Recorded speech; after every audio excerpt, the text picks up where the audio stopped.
है गाइस, आज मेरी बुआ आई है मेरे घर पे। तो बुआ 2-3 दिन में चली जाएंगी दिल्ली, तो आज बुआ हमारे घर में खाना खाएंगी।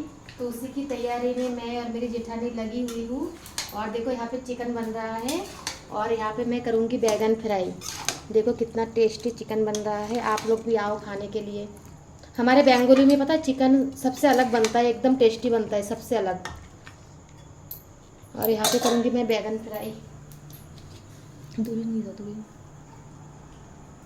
सबसे पहले बैगन फ्राई करने के लिए सरसों का तेल डाल दिया है, कढ़ाई में गर्म हो जाएगा।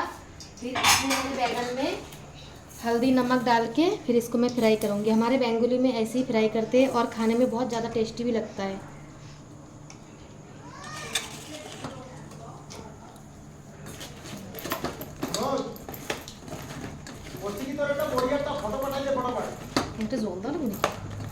হালকা একটু দিয়ে দাও সেটা নিচে রয়েছে না জল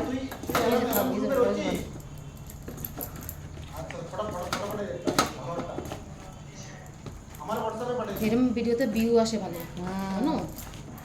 এসব ন্যাচারাল না, হ্যাঁ, সারিছি মার ওটা ৬,০০০ ভিউ হয়েছে। ভালো তো।